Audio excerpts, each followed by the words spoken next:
todos. Bienvenidos a Talk AI, nuestra primera edición estrella que estamos sacando con toda la intención de hablar con líderes de mercado en esta región latinoamericana en la cual todos actuamos. Queremos mucho y queremos siempre que salga lo más exitosa posible. Hay muchos millones de gentes que están viviendo en esta región, de las cuales todos pertenecemos. Creemos que el talento que existe en la región es sin igual, compite con cualquier parte del mundo, incluyendo acá en América, en Canadá y en Estados Unidos. Y la intención del toque hay es tomar temas muy puntuales, ver cómo líderes de mercado, como los tres invitados que tenemos en esta ocasión, en diferentes partes de la inteligencia artificial y del mercado están tomando retos que se están presentando sobre todo en un mundo post-COVID, que en algunas partes del mercado ha tenido un efecto significativo. Estamos viviendo problemas de inflación, estamos problemas de cartera vencida, las faltas de pagos están a orden de pago, la mora está creciendo. Entonces, el sector financiero es uno de los que más retos ha tenido. Sin embargo, las aplicaciones de nuevas tecnologías, incluyendo blockchain o tecnologías como la inteligencia artificial, están siendo unas herramientas muy oportunas. Hay retos para poderlas implementar y la ocasión de hoy es que vamos a hablar cómo esa cartera de clientes, que es uno de los activos más importantes de cualquier empresa, se puede aumentar, mejorar y proteger con tecnologías como la inteligencia artificial.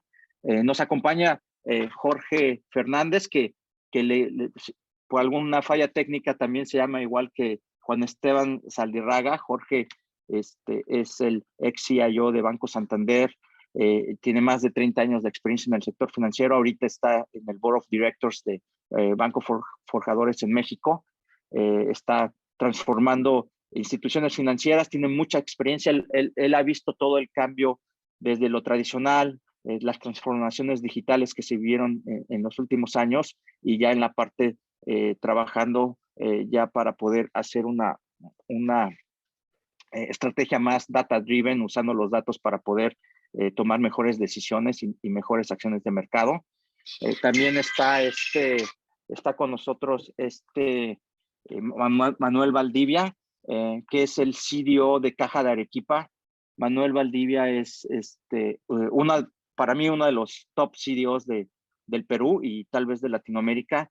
Él está haciendo una transformación total de Caja de Arequipa, que es una institución financiera regional en Perú importante, y nos va a platicar también. Él es data scientist de background con varias maestrías en su haber. Entonces va a ser muy interesante escucharlo, ver lo que está haciendo en estos momentos, cómo está atacando ciertos retos de cartera también. Y finalizaríamos con Juan Esteban Saldirraga, que es una de las estrellas de FinTech en Colombia y también en Latinoamérica. Es el CEO de Juancho Te Presta, y entre otras actividades fue hasta hace unos meses el presidente de la Asociación de FinTech en Colombia. Y él viene a presentarnos un caso muy específico, muy interesante, con el cual concluiríamos esta plática y después la abriríamos para hacer y responder algunas de las preguntas que ustedes ya nos enviaron o que a lo mejor quieran ponernos aquí en el chat algunas de las preguntas que vayan saliendo. Entonces, sin más ni más, estoy un poquito agripado, así que me perdonarán de repente pueda toser. Pero me gustaría empezar con Jorge. Jorge, en tu experiencia en todos estos años del sector financiero, en todos los cambios que estás viviendo, ¿cómo ves o cómo juzgas los principales retos que está viendo el sector financiero en términos de cartera de clientes, el poder identificar los clientes que pueden obtener ciertos créditos, el tema de mora, de falta de pago, el tema de abandono de de un banco a otro. ¿Cómo ves esa perspectiva? Platícanos un poquito de eso, por favor. Mira, yo creo que una de las cosas más importantes que hay ahora es que la parte del cliente, hemos pasado de la visión de producto a la visión de cliente, y ya no es suficiente el que lograras conseguir un cliente y mantenerlo por tus productos. Ahora, con el acceso que tienen cada vez más a productos similares o inclusive mejorados, con toda la cantidad de alternativas que hay en el mercado, y la facilidad que hay de poder cambiarse, pues en realidad los productos se han vuelto commodities, y la clave está pues en poder conocer al cliente y poder estar mucho más cerca de sus necesidades de una manera más oportuna, ¿no? Al día de hoy, digo, habrá algunos productos o algunas cosas que sean más difíciles de moverte, pero pues prácticamente en cualquier lado puedes abrir una cuenta, en cualquier lado puedes obtener un financiamiento, te puedes cambiar de una institución a otra, y un poco, por un lado, es la flexibilidad que tengan las empresas de poder ajustarse a esos cambios, y por el otro lado, pues el conocimiento y la personalización que puedas hacerle al cliente, porque cada vez más pues los clientes quieren las cosas a su estilo, y es más difícil competir por ellos si no logras pues conocerlo y adecuar más de una manera más diferenciada y más personal a cada cliente, ¿no? Sí, entonces la personalización juega un rol importantísimo Sí. a tu juzgar. En términos de la transición de esta nueva adopción de estrategias de una institución financiera tradicional a una fintech como la de Juan Esteban, o una más flexible, más ligera como la de Manuel, ¿crees que realmente el reto es tecnológico o es de organización o es ambos? Yo creo que hay de todos, o sea, digo, por ejemplo, los niveles de regulación son diferentes en los distintos tipos de empresa. Entonces, por un lado, eso puede hacer una diferencia, pero realmente yo creo que, pues, en parte sí, las empresas, digamos, tradicionales son muchas veces, digo, cada vez menos, pero muchas veces la capacidad de respuesta y de adecuación es más lento, aunque por el otro lado, pues también tienen pues una serie de ventajas también pues, de poder tener pues unas estructuras diferentes en términos de oferta de producto o de capacidad, pero en realidad la competencia acaba siendo en función a la necesidad del cliente, y la velocidad creo que es muy importante. Y en ese sentido yo sí creo que, pues que las nuevas ofertas pues cada vez son un reto más interesante y atractivo, y por eso inclusive muchas de las empresas tradicionales pues están haciendo modificaciones hacia pues hacer de alguna manera operativas o hacer spin-offs de operaciones que puedan competir. Y por el otro lado, yo creo que también un punto bien importante es pues el tema de los ecosistemas, ¿no? O sea, yo creo que ahí hay una gran ventaja de poder identificar, o sea, no vas a poder hacer todo para ofrecer a los clientes, y uno de los puntos importantes pues es poder también ir identificando cuál es tu oferta de valor, tu producto, y dónde puedes entrar también en hacer sinergia en ecosistemas con otras empresas, que te permita pues atender al cliente en lo que requiere, y darle esa velocidad o esa especialización que puede tener algunas de las otras empresas, ¿no? Pero yo creo que sí, pues la entrada de todas las nuevas empresas y de toda la transformación que traen las nuevas tecnologías, pues ha sido un factor muy interesante y muy útil para pues, meterle una dinámica interesante al sector, ¿no? Sí, sí, muchas gracias. Porque Manuel, tú has vivido eso, llegaste a un banco muy tradicional como Caja de Arequipa y lo has transformado llevándolo ya a estrategias de data driven. ¿Cuáles han sido tus retos principales? ¿Cuál es el tipo de AI que estás aplicando y cuál es el que quieres aplicar y dónde está el reto para ti en este instante? Sí, bueno, como ya lo dijo César, eh, eh, mm, Caja Arequipa tenía una visión netamente de producto, ¿no? Había que cambiar, esa visión producto no era suficiente, ¿no? Había que cambiar a una visión cliente, o sea, entender profundamente al cliente para ofrecerle ofertas, productos o una propuesta de valor contextual y hiperpersonalizada. Eso era principalmente el foco, ¿no? Y para lograr eso, te puedes apalancar en tecnología y dentro de la tecnología te lo puedes apalancar en inteligencia artificial y te puedes apalancar en machine learning, ¿no? Y la data ahí es súper clave, ¿no? Entonces, lo primero que hicimos fue plantear una visión digamos, Caja Arequipa Data Driven, ¿no? Quisimos plantear, o sea, ya sabíamos lo que teníamos que hacer, y siempre empieza con un tema pesado, digamos, de tener un data lake, de tener un buen gobierno de datos, pero en paralelo identificamos los casos de uso que nos iban a generar valor, por ejemplo, y esto lo hicimos en base al journey del cliente. Por ejemplo, tenías la originación, tenías el onboarding, tenías la fidelización, tenías la cobranza, tenías el recovery, que era el recupero, ¿no?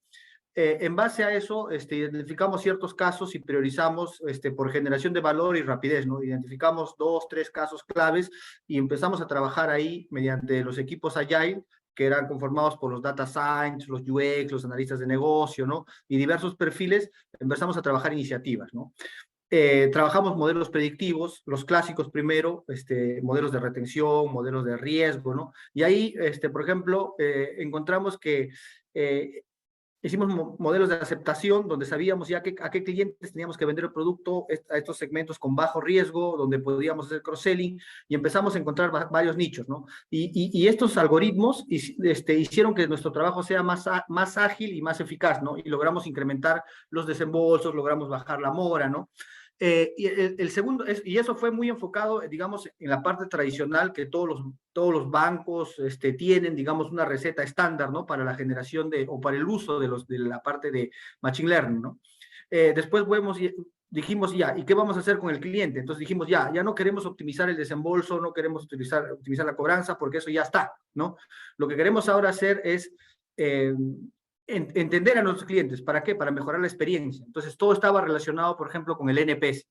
Entonces, los trabajos que hacíamos era, por ejemplo, entender los audios, transformar los audios a texto, entender qué nos decían, por qué venían los reclamos, o incluso decir, oye, utilicemos los canales como el voice bot, como el chatbot, ¿no? No solamente para ventas, sino para reclamos, ¿no? Entonces, eso es como que automatizamos, y esa automatización nos hacía que seamos más ágiles, ¿no? Y a la vez también de la automatización entendíamos mejor al cliente, entendíamos sus necesidades, entendíamos cuándo quiere un crédito, a qué tasa, cuándo le tenemos que hacer un représtamo, cuándo lo tenemos que felicitar por hacer su primera transacción digital o su primer desembolso digital o cuando hizo todo el crédito digital, ¿no?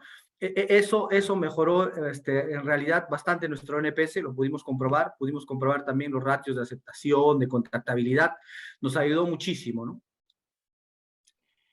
La venta interna de todas estas iniciativas te costó mucho trabajo. ¿Cómo fuiste combinando tú como agente disruptivo dentro de un entorno tradicional? Debe de haber una afinidad con la parte de negocio, ¿no?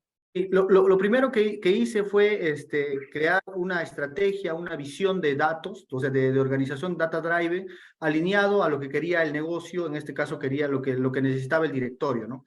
Entonces, si el directorio en el corto plazo, por ejemplo, necesitaba cobranzas, si necesitaba vender más por el contexto del COVID, el tema de los riesgos, el tema de la cartera reprogramada en Perú, ¿no? Y necesitaba a la vez crecer también, entonces era muy orientado a la estrategia de negocio, ¿no? Luego también generé un plan de cultura data driven, ¿no? que tenía que ver mucho con cómo vendo los proyectos o cómo ellos entienden esta visión, el tema de data literacy, y cómo alfabetizo a la organización en cuanto a datos, ¿no? Y luego fue elegir, por ejemplo, qué tecnologías usar, ¿no? Y ahí me ayudó mucho la tecnología cloud, me ayudé de muchos partners que me podían hacer que digamos, los modelos que antes los podía hacer en 3 meses, me lo hacían en una semana, ¿no? Y me ayudé, por ejemplo, del Model Factory de Acceder, ¿no? Donde trabajamos, por ejemplo, un modelo en 2 semanas sin ningún data science, y no necesité contratar un data science y tenía ya resultados, ¿no? Entonces, eso, por ejemplo, fue interesante en tecnología. Teníamos una tecnología on-premise que la quisimos escalar y no pudimos, empezamos a trabajar en cloud, ¿no? Empezamos a construir modelos, empezamos a generar un impacto y el negocio fue capturando valor y lo fuimos ayudando, ¿no? Entonces, cuando el negocio le empiezas a solucionar las cosas con inteligencia artificial, con machine learning, o sea, todo empieza a funcionar, ¿no? Y luego empezamos a tener más casos de uso, empezamos a trabajar no solamente en modelos, sino en visualizadores, en análisis de datos, ¿no? No, fantástico, como un buen delantero hablando con goles, ¿no? Así es. Sí. Sí. Pues muchas gracias, Manuel. La verdad es que tenemos poco tiempo, pero no, definitivamente tenemos que hacer toda una sesión de todo lo que has hecho. Es increíble, ¿no? Y todo esto lo has hecho en 18 o 20 meses, ¿no? Es sinceramente espectacular. Juan Esteban, el caso de uso de ustedes es brillante. Si quieres, vamos ahí y compartimos de una vez pantalla, pero me gustaría hacerte una pregunta que nos mandaron, donde nos dicen, ¿cuál es realmente si hay una diferencia entre fintech y el mundo tradicional? Es una pregunta que no es mía, pero si quieres, empezamos con esto y después vamos al caso de uso que tienes. Gracias, Oscar, a ti y a Sandra por la invitación. Yo creo que sí hay diferencias, pero finalmente la industria financiera pues tiene muchos años. Yo creo que lo que hemos traído las fintechs es poder, como alguien dijo, contextualizar y personalizar productos financieros y llevarlos sobre todo a gente joven a través hoy en día del celular como herramienta principal de contacto. Muchos nos hemos tenido que enfocar en ciertos nichos y en ese sentido los bancos tradicionales pues tienen una ventaja en amplitud de productos, pero creo que la cercanía y la facilidad y la rapidez es tal vez la definición que hace la diferencia con muchos de nosotros frente a jugadores tradicionales. En eso resumiría yo de pronto la respuesta a esa pregunta. No, sí, la verdad coincido completamente contigo. El caso de Juancho, para hacerte ahí una introducción, y creo que Sí. vamos a seguir casi la plantilla que Manuel está siguiendo o ha seguido en Caja de Arequipa. Esta es una fintech que Juancho te presta, que tiene 3 años. Todavía nos consideramos startup en una fase inicial de probar el producto. Hemos desembolsado casi $8 millones y hoy tenemos una cartera cercana a 6, en el 60% de mujeres, en un producto que es de unos $450 de préstamo a plazos que van entre 12 y 18 meses. La mayoría lo usa para temas de lo que nosotros llamamos créditos de progreso. Y ahí seguimos tal vez la teoría que siguió Manuel. Si quieres, pásalo ahí al siguiente slide. Juancho es una organización que abiertamente decimos que no creemos en la equidad de género. Y no creemos en la equidad de género en el tema de crédito porque sabemos y hemos probado que las mujeres son mucho más cumplidas al momento de pagar y por eso les ofrecemos a ellos, a ellas, condiciones de crédito mucho más favorables que a los hombres. Toda nuestra data está segmentada entre hombres y mujeres, nuestros scorecards están separados entre hombres y mujeres. Y como decía Manuel, pues nosotros aquí, si bien somos fintech, digamos que inicialmente no éramos una compañía basada en datos y ahí coincido con Manuel en crear esa cultura de que toda la organización esté motivada por datos, ese data driven, y poder tener una ventaja competitiva en tener datos al instante y que todas las áreas aprendan a poder usar esos datos para tomar decisiones mucho más estratégicas y mucho más en tiempo real.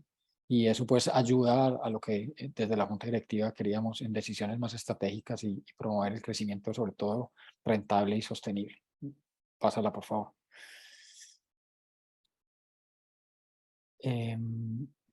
Entonces ahí digamos que buscamos también las mejores prácticas de la industria. Nosotros pues nacimos cloud desde el principio, usamos unos proveedores que nos ayudaron a llevar el tema a un data lake en la nube, buscando que no termináramos como hoy se dice en un data swamp y donde termináramos con tantos datos que finalmente no se pudiera tomar decisiones y finalmente la gente con tanta data hoy en día, que es un gran problema, que finalmente hay tantos datos que no son capaces de tomar decisiones. Entonces era un tema de consolidar y catalogar y hacer disponibles los datos dentro de toda la organización que pudieran soportarlos, digamos que los procesos claves, como decía Manuel, desde el onboarding digital hasta el underwriting, pasando por desembolsos, cartera y recuperación, y pudiéramos usar distintas herramientas para poder que toda la organización viera beneficios tempranos y pudiéramos rápidamente mostrar que el proyecto pues, iba bien encaminado y tenía un retorno de inversión importante.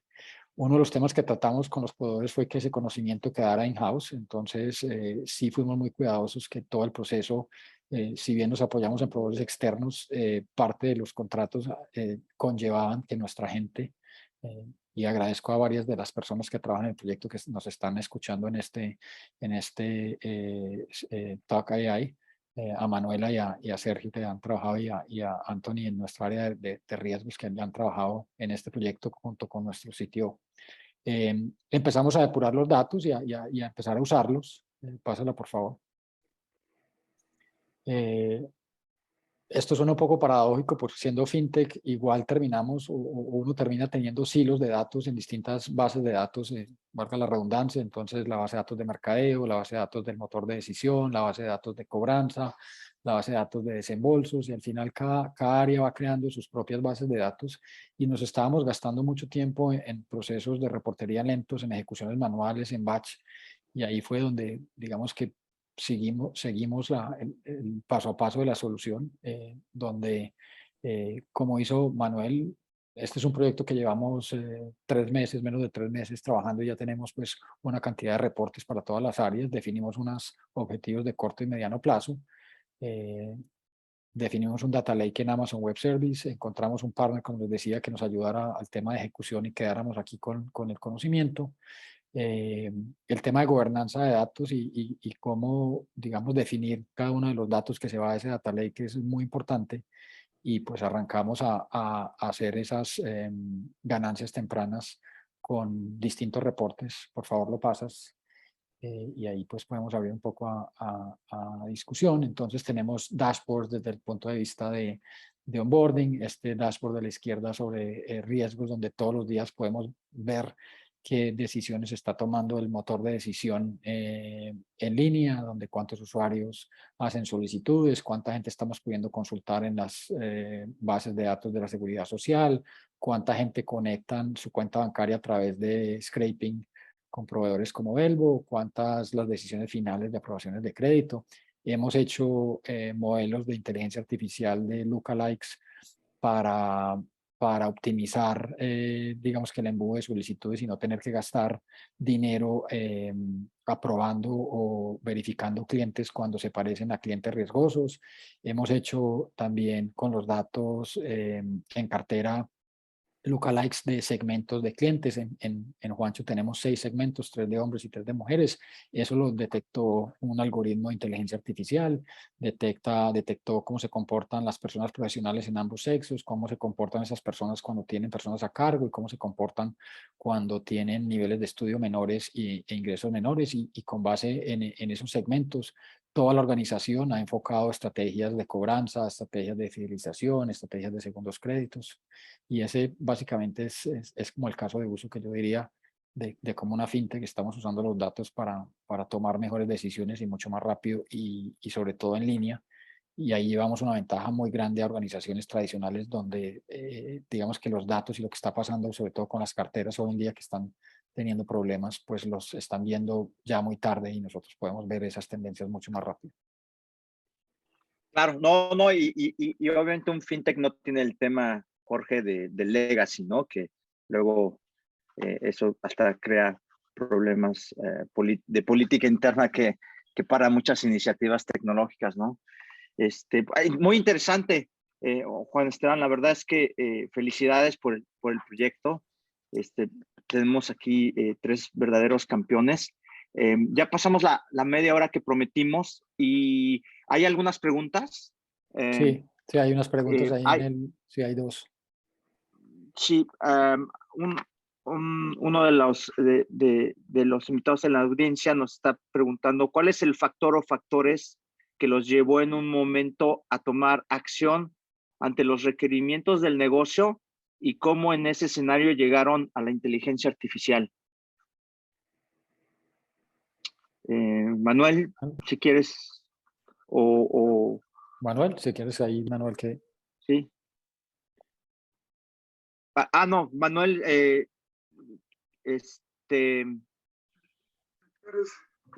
no sé si entendiste la pregunta. Sí.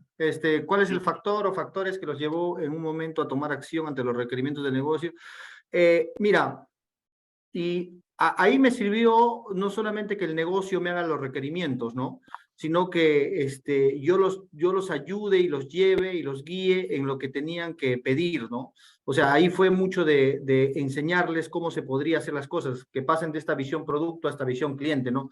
Que, por ejemplo, me digan, yo necesito para vender de manera más óptima un algoritmo que me diga cuál es el riesgo de mi cliente, cuál es la probabilidad de aceptación, cuál es la probabilidad de contacto, ¿no? Eso en la originación de créditos, ¿no? Y, por ejemplo, en la fidelización, yo quiero que me hagas un coach virtual que me diga por qué tengo que felicitar a mi cliente, ¿no? Y eso todo de manera automatizada, ¿no? Entonces, conforme se va generando ese círculo virtuoso, digamos, el negocio te va haciendo muchísimos más requerimientos, ¿no? Y te va diciendo, oye, mira, no solo necesito esto, sino me hacía recordar este tema de Juancho, me pareció bien interesante porque me decían, ya, ahora quiero ver la trazabilidad de mis leads, por ejemplo, que me están viniendo por el mundo digital y quiero ver de cuántos ingresan, cuántos los contacto, cuántos los convierto, cómo viene mi gestión. Entonces ahí le preparábamos dashboard o el equipo de finanzas, ¿no? Necesita un propio datamar o necesita un data lake, ¿no? Y necesita otros tipos de tecnología, ¿no? Entonces yo les iba guiando, yo tenía reuniones, creo que de co-creación con el equipo para las iniciativas, ¿no? Mucho hacer inmersión en el negocio, ¿no? No tanto estar como decimos, yo tengo un requerimiento A, me lo construyes y me lo das y los pasos son A, B, C, ¿no? Sino funcionaba más como una especie de co-creación de qué teníamos que hacer, hacia dónde queríamos ir y ellos nos contaban un poco su experiencia, sus necesidades y nosotros con lo que conocíamos, con la tecnología que teníamos, les decíamos, mira, esto puede calzar aquí, acá puede calzar un algoritmo, acá puede calzar un reporte, acá puede calzar un dashboard, ¿no? Y así encontrábamos, digamos, ese match entre el negocio y la tecnología, ¿no? Y luego, como te digo, esto se fue convirtiendo en algo muchísimo más ventajoso, muchísimo más virtuoso, nos empezamos a llenar de requerimientos, ahí tuvimos que priorizar por valor, ¿no? Y luego, pues, de tener algoritmos y de hacer la visión producto, la visión cliente, también puedes pasar a hacer, por ejemplo, en un escenario de los reclamos. ¿Por qué vienen los reclamos, no? Entonces hicimos una herramienta, por ejemplo, que me traduzca el audio en texto y que ese texto me analice y saber ya más o menos predecir por qué motivo me está llamando el cliente, dadas sus últimas interacciones que ha tenido, por ejemplo, en los canales alternativos, ¿no? Y entonces esto se va y vas utilizando, por ejemplo, biometría, vas utilizando VoiceBot y vas utilizando algunos conceptos de inteligencia artificial. Yo creo que lo que ha dicho Manuel es clarísimo y creo que debe surgir de tener claro qué se quiere resolver y tiene que ser pegado totalmente al negocio. Y ahí la tecnología tiene que entrar como un apoyo a definir cómo poder ir haciéndolo, pero totalmente de la mano del negocio. Y yo creo que una de las cosas más complicadas es precisamente el poder definir bien ese caso de uso que pueda hacer y cómo medir el valor de ese caso de uso, ¿no? Ahí es donde muchas veces te quedas atorado porque no es fácil aterrizarlo inicialmente y yo creo que ese es uno de los riesgos donde muchas veces se atora el proceso. Pero coincido con Manuel que ya empezando a manejarlo ligado al outcome de negocio y haciendo foco en entregables concretos, de ahí empieza a surgir muchísimas opciones. Sí, por supuesto, tiene que estar alineado al negocio, ¿no? Si no se queda como un experimento o una iniciativa que no tiene ni pies ni cabeza, ¿no? Eso suele suceder mucho, desafortunadamente. ¿Algún insight, Juan Esteban, en este punto? No, yo creo que ahí fueron suficientemente amplios en la respuesta. Finalmente, Sí. yo creo que la tecnología pues ha bajado los costos y hoy en día hay muchos algoritmos de inteligencia artificial que se pueden hoy usar en open source y que pueden ser aplicables de Sí. manera relativamente asequible a muchas empresas pues de cualquier tamaño. Si quieres entro a contestar ahí que hay 3 preguntas Sí. de William Hay David. 3 preguntas para ti.